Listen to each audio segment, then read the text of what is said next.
Ազգային ժողովի մեծարգո նախագահ, հարգելի գործընկերներ, ես էլ եմ թեմայից շեղվելու, նախապես ներողություն եմ խնդրում, ես անկեղծ ասած չէի ուզում, որովհետև ելույթը ճիշտ է գրանցվել էի, բայց մտածում էի, եթե մեր ընդդիմադիր գործընկերները ելույթներով չստիպեն, ելույթս կանեի, բայց դե եղավ այն ինչ եղավ։ Ուրեմն ընդմիջմանը մի հատ էքսպերիմենտ արեցի, իրոք արել եմ, հետո եթե ուզենաք ցույց էլ կարող եմ տալ։ ChatGPT-ին գրեցի ինձ համար խնդրում եմ պատրաստիր մի ընդդիմադիր ելույթ ու պարտադիր օգտագործիր հետևյալ բառերը. թոշակ, պետական պարտք, աշխատող աղքատ, դուգանքի մատերիալ եւ մի քանի անգամ պարոն Թունյան արտահայտությունը, այնտեղ գուշակեցիք, ստացվեց պարոն Ավետիսյանի ելույթ։ Այսինքն կարամ հաջորդ անգամ ելույթ ունենալուց առաջ այդ տեքստը տամ իրան, մի անգամից ելույթ ունենա։ Հիմա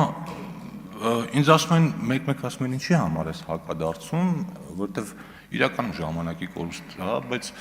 ես տենց չեմ մտածում, ես գտնում եմ, որ սա միջոց է, որպեսզի մեր հասարակությանը մանիպուլյացիայից զերծ պահենք։ Հիմա մի քանի օրինակներով ասեմ, էլի ափսոս, որ պարոն Ավետիսյանը այստեղ չի։ Ասում եմ դուք ձեր խոստումների որ տոկոսն եք իրականացրել։ Ասենք օրինակ 70%-ը կամ 50%-ը կամ 30%-ը։ Մենք դրա պատասխանը հաջորդ տարի ընտրությունների ժամանակ կտանք, ժողովուրդն կորոշի, էլի ձայն տա թե չտա։ Բայց դուք հարգելի գործընկերներ, մի հատ խոստում եք տվել մեզ իշխանությունից հեռացնել ու մինչ հիմա չեք արել։ Դուք ավելավա ձեր տված խոստումների մասին մտածեք։ Հիմա նայեք, երկրորդը, պարոն Ավետիսյանը մեզ մեղադրում է ապիկար կառավարման մեջ ու որպես խոսքերի ապացույց ասում է դուք խոստանում եք օղիով կովիդը բուժել։ Վարչապետի խոսքերը նկատի ունի, այն որ միշտ ասում են։ Հիմա չնայած էլի ասվել է շատ, բայց մի հատ էլ մեջ բերեմ էլի ուղիղ 2020 թվականի մարտին Վայոց ձորում սահմանադրական փոփոխությունների քարոզարշավի ժամանակ վարչապետ Նիկոլ Փաշինյանը ասում է իսկական կորոնավիրուսը նրանք են, ովքեր մինչև այսօր մեր պետական համակարգի օրգանիզմը քայքայում են ու այդ կորոնավիրուսներին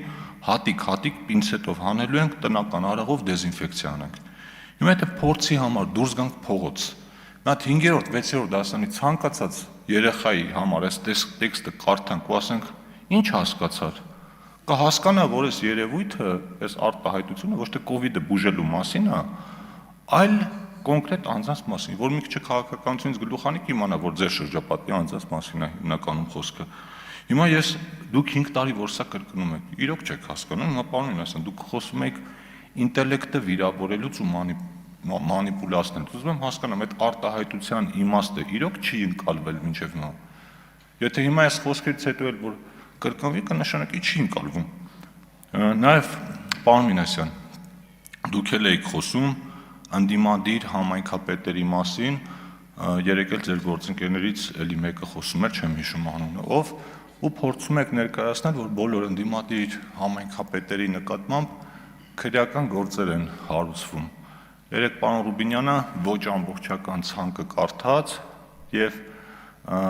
այդ ցանկին կարելի է դրլիքը անուններ ավելացնել, օրինակ, ասենք Աբովյանի քաղաքապետը, որը մինչև այսօր շատ լավ աշխատում է, իր համայնքը շենացնում է, հետո նաև կառավարության հետ համագործակցելով։ Բայց ես ձեզ մի հատ ուրիշ օրինակ եմ ուզում բերել, որը մի անգամ ասել եմ։ Հիշում եք ընտրություններից հետո 21 թվականի առաջին օրը, երբ դուք եկել եք ազգային ժողով, ինչ եք հագել։ Շապիկներ էի հագել Սյունիքի ընդդիմադիր համայնքապետերի նկարներով, որով դուք ցույց եք տալիս, որ նրանք ապօրինի բանտարկված են եւ ելույթներ եք ունենում, այդ մարդկանց հերոսացնում եք։ Հետո հիշեցնեմ ինչ եղավ մի անգամ,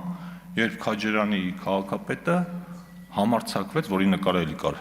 համարձակվեց ծաղկեփնջով դիմավորել վարչապետի տիկնոջը։ Այդ մարդուն սարքեցիք ազգի դավաճան։ Հետո ինչ եղավ մնացած համայնքապետերի հետ, որոնք որոշեցին, որ ձեր գծի մեջ չեն ուզում այլևս մնալ, էլ որոշել են, որ պիտի կառուցողական աշխատեն իշահ իրենց համայնքների եւ իրենց բնակչության, այդ բոլորը դարձան ձեր համար դավաճաններ, անգամ ձեր թիմակիցները նրանց բառացի անվանեցին բրակ մեդիա պրոդուկտ ու ասացին, որ իրանք փուչիկ են, իրանց մենք փչել ենք, որպեսզի քաղաքական խնդիր լուծենք, հիմա եկել է այդ փուչիկները բաց թողնելու ժամանակը։ Այսինքն Էսա ձեր գործելավոճը, որովհետև դուք երկակի ստանդարտների չեմպիոններ եք, դուք խոսում եք արժեքներից, ինստիտուտներից, բայց չափանիշը մի հատ է, մեզ դեմ են, մարդիկ է կողմ։ Եթե մեզ դեմ են, ուրեմն այդ մարդկանց ամեն ինչ կարելի է, ամեն ինչ կարդարացնեք, այսինքն մարդկանց կարելի է հայհոյել ուղիղ եթերում, այդ ժամանակ ձեր համակիր լրագրողները ամոթխած կծիծաղեն, բայց ոչ մի բան չեն անի, դուք էլ դա չեք նկատի, բայց եթե մեզ դեմ չեն, ուրեմն նրանք դավաճան են, ու կապ չունի այդ ժամանակ արդեն հերոս են, զոհվածի մայր են, եկեղեցական են, մտավորական են, այդ մարդկանց ուղղակի կոչնչացնեք, կամ դուք, կամ ձեր համակիրները, ու սրանք ոչ թե առանձին դրվագներ են, այլ հստակ ռազմավարություն է, որը մի քանի տարի արդեն շարունակվում է, ասենք վարչապետը Սփյուռքում հանդիպում է Սփյուռքի հայրենակիցների հետ,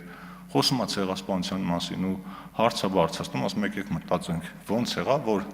հանկարծ Խորհրդային Միությունում որոշեցին թույլատրել, որ այս թեման շոշափվի, դա ներկայացրեցին որպես ցեղասպանությունը հերքել ու մինչև այսօր այնց դրոշակ դարձած այդ ամեն ինչի մասին կրկնում են։ Անմեղության կանխավարկածից եք խոսում։ Մոռացել եք ընդամենը շաբաթներ առաջ կամ 2 ամիս առաջ Փարաքյարի համայնքապետի սպանությունից հետո ո՞նց եք ուղիղ տեքստով մարդասպան կարգում Հայաստանի Հանրապետության վարչապետին ու ընդհանրապես իշխանության մեջ գտնվող գրեթե բոլորին, ընդ որում ամենալկտի բառապաշարով։ Հետո կանգնում ասում եք դա քաղաքական գնահատական է, տենց որ նայենք ամեն ինչ կարելի է քաղաքական գնահատականի տակ անցկացնել։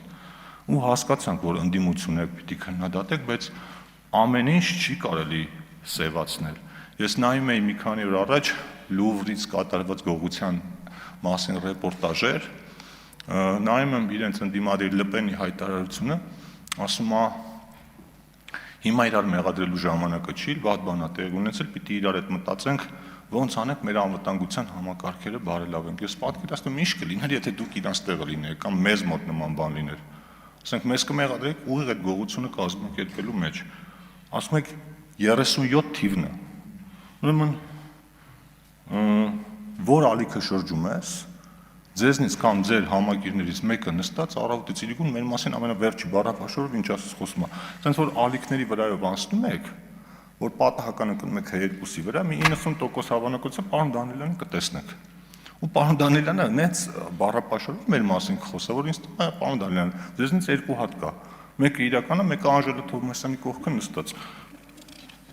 Ես իրականում այդ ամեն ինչի մեջ դավադրություն եք փորձում գտնել, ամեն ինչի մեջ ինչ-որ վատ բան լինի, ծիծեռնակաբերդի վերանորոգում, լինի ակադեմիական քաղաք, ատելության մեջ եք մեզ մեղադրում։ Ես հիշում եմ, որ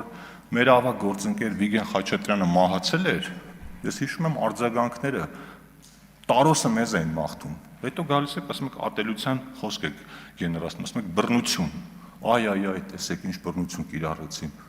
Բռնությունը նոյեմբերի 9-ին էր 2020 թվականին, ստեղից մի 100 մետր են կողմ, երբ որ ազգային ժողովի նախագահին են փորձում սպանել ծեծելով։ Մեկը հրապարակային դատապարտել է այսքան ժամանակ։ Ու ընդհանրապես ձեզ համար Հայաստանի Հանրապետությունում ցանկացած բացասական երևույթ ձեր համար ոգևորության աղբյուր է, որը առիթ է, որ իշխանության վրա ցեղ շպրտեք, լինի բնական աղետ, պատերազմ, դժբախտ պատահար, իսկ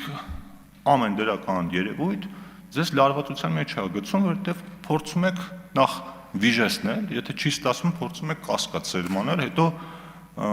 դրա մեջ ինչ-որ նեգատիվ բան գտնել։ Ասենք 2 տարի ասում եք